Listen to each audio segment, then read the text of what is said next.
What's up mga Katusuner Reyes? Kung mapapansin nyo mga bossing, meron tayo rito nga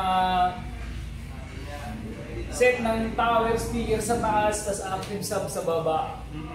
Model nito is HR 1548, loaded siya ng D15 sub. Tapos apat na pirasong 4.5 na tweeter, yung pinaka, di alam kung tweeter, high yata ito kung tweeter ata yung naka-load is high na ata yung hindi na siya mid, high na ata ito. 4.5 times 4 naka-load sa kanya. Wattage po na ito dito nasa taas niya, 300 watts, tapos 500 watts, D15.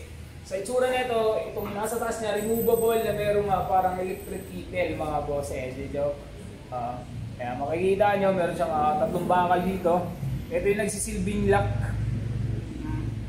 Ito yung nagsisilbing lock ng mismo natin na kahit bumayo siya ng malakas, is hindi siya basta-basta malalagyan.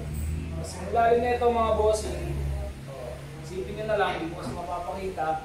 Yung pinakailalim niyan doon, kung saan mo yung nakita mo yung patusok na yun, may tusukan siya sa ilalim. Tapos unahin ko rin flex yung likod nito mga boss. Hindi na yung hindi ko na i-flex yung una, yung harap. Unahin ko yung likod.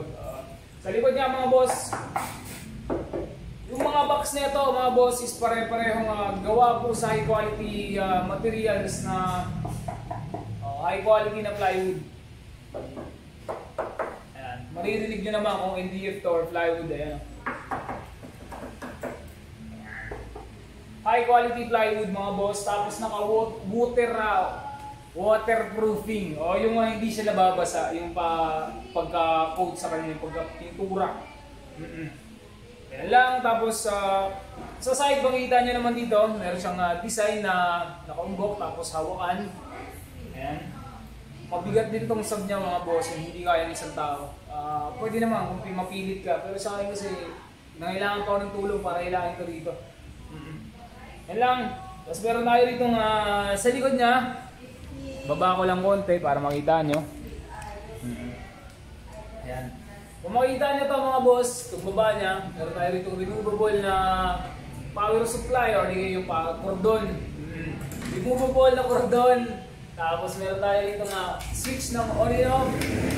Meron tayo dito power indicator na may nakalagay na 115 volts. Kung 115 volts lang, 115 or hanggang 150.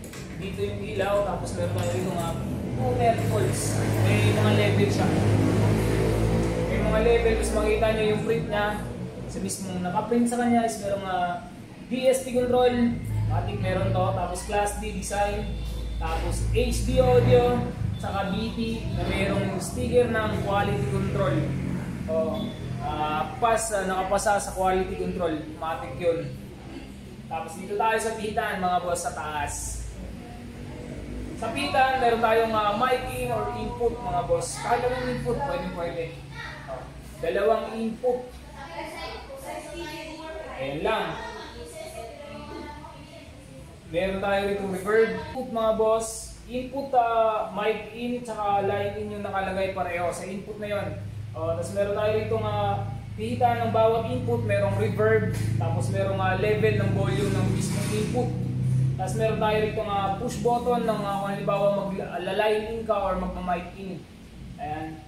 Yun lang mga boss. Tapos meron tayo rito DSP push button. Dito ka nang magtitimpla, bahala ka na. Dito ka magtitimpla. Pupush mo lang siya, tapos makikita mo na lang kung ano gusto mong timplahin. Tapos meron tayo rito guitar in. Ayun.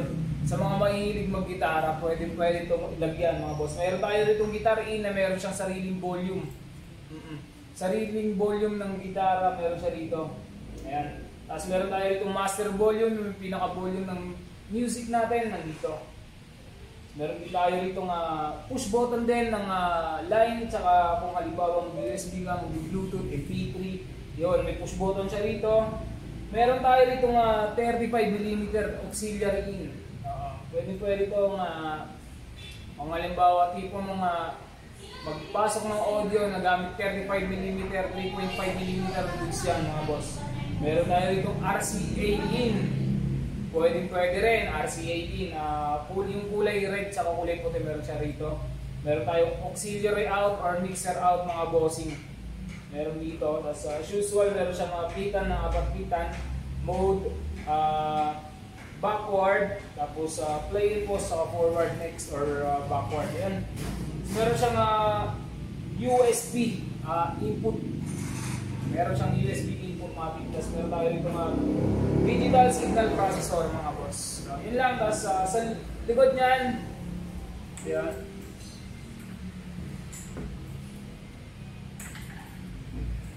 Mabigat siya mga boss. So, 118 picture. Ayan. Sa likod mga boss, harap niya is makikita mo ang solid ng pinaka niya. Speaker grill, meron na siyang parang takip na rin. Ito yung sinasabi parang waterproofing na rin kahit pa paano. Di na siya kahit mabasa na siya ng hindi sunod-sunod.